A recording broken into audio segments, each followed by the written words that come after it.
Ladies and gentlemen,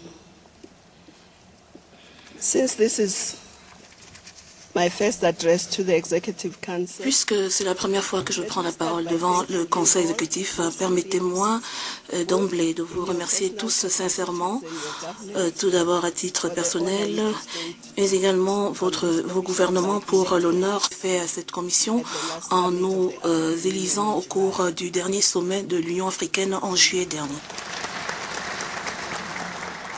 we pledge to do our best.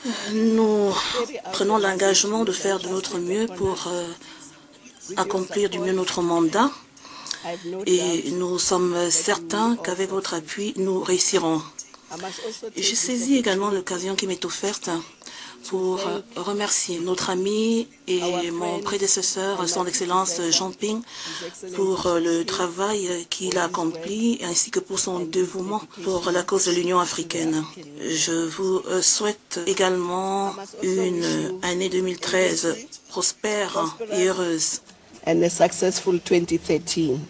For we will be commemorating. Nous allons commémorer cette année le cinquantenaire de la création de notre organisation continentale, l'OUA, d'où le thème panafricanisme et renaissance africaine. And it is our view. Nous sommes d'avis que l'occasion de cet anniversaire devrait nous permettre de stimuler un débat continental sur l'importance des concepts et de la pratique du panafricanisme et de la renaissance africaine, le passé, le présent et l'avenir, afin d'informer et mobiliser les citoyens africains ainsi que la diaspora pour soutenir la vision de l'UA pour un continent prospère et paisible. En 2013, nous devons nous tourner vers l'avenir et débattre des stratégies pour l'élaboration et l'accélération d'un agenda pour l'Afrique en 2063 pour accélérer l'intégration et le développement du continent pour les 50 prochaines années. La Commission et le COREP, comme je l'ai déjà indiqué, se sont mis d'accord pour œuvrer ensemble dans le cadre de ces préparatifs. Les fondateurs de l'OUA, bien entendu, ont réalisé une bonne partie de la mission qui s'était définie, notamment libérer le continent du colonialisme. Et aujourd'hui que nous célébrons le cinquantenaire de notre union, nous devons, comme l'a dit le président Kwame Nkrumah, comme il a dit donc il y a 50 ans, rassembler nos efforts pour réaliser la mission de la libération économique et sociale de notre continent. C'est dans ce contexte, Excellence, que la Commission nouvellement élue a réfléchi sur ses responsabilités au cours de son mandat pour faire avancer de manière décisive l'agenda continental. The continental agenda propelled by this celebration of the 50th. À l'occasion de la célébration de ce cinquantenaire.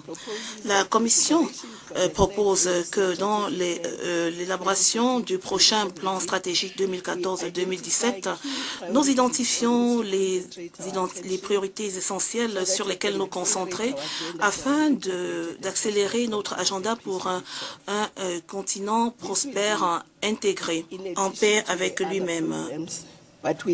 Cela outre tous les autres programmes. Nous avons pensé qu'à travers la définition des priorités, nous pourrons obtenir des résultats plus réalistes au cours de cette période et au-delà. Nous avons également l'intention de mettre en place des mécanismes de suivi et d'évaluation afin de veiller à ce que les résultats, ou plutôt les objectifs que nous serons fixés, soient réalisés. Nous devons célébrer notre cinquantenaire en veillant à ce que les jeunes hommes et femmes de notre continent aient un espoir en l'avenir. Les jeunes devraient avoir une voix sur notre continent. L'Union et ses organes devraient donc mobiliser leurs différentes énergies afin qu'ils contribuent tous au développement de notre continent. Excellences, Notre architecture paix et sécurité constitue un instrument nous permettant de gérer les conflits sur notre continent. Ainsi, des progrès ont été enregistrés dans la plupart des situations de conflit au Soudan du Sud et à Madagascar. Mais dans le même temps, nous avons assisté à la résurgence d'autres conflits en RDC, en Guinée-Bissau et en République centrafricaine. Dans le même temps, au Mali, au Sahel, nous rencontrons de nouvelles difficultés ayant des incidences continentales. La persistance et la résurgence de tous ces conflits et le développement des nouvelles menaces à la sécurité continuent à requérir notre attention urgente et ciblée, et en particulier la compréhension des causes profondes des conflits afin de pouvoir les traiter. À cette fin, parmi les nombreuses actions auxquelles j'ai pensé, il y a notamment l'accélération de l'opérationnalisation de la force africaine en attente pour doter le continent de mécanismes de réaction rapide lorsque cela est nécessaire. Nous reconnaissons à cet égard la contribution de la communauté internationale, notamment la France. Nous ne pouvons maintenir la paix en l'absence de tout développement. Et pour le développement, il faudrait que la paix règne. Et cet équilibre, nous ne pouvons l'obtenir qu'à travers des institutions centrées sur les populations et à travers la mobilisation de tous les secteurs de notre société ainsi que de la diaspora. Excellences, nous souhaitons affirmer et réaffirmer l'importance des communautés économiques régionales en tant que piliers de notre Union. Au cours de notre réunion avec les CER, nous avons réaffirmé la nécessité de renforcer la coopération en synchronisant nos programmes, en élaborant des stratégies ensemble pour éliminer les doublons et faire avancer l'agenda de l'intégration et du développement.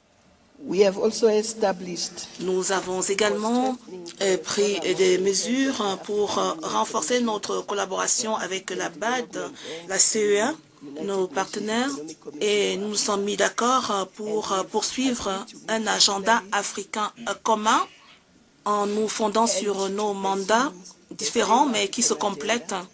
Et bien entendu, nous allons bénéficier en cela de l'appui de nos secrétariats conjoints.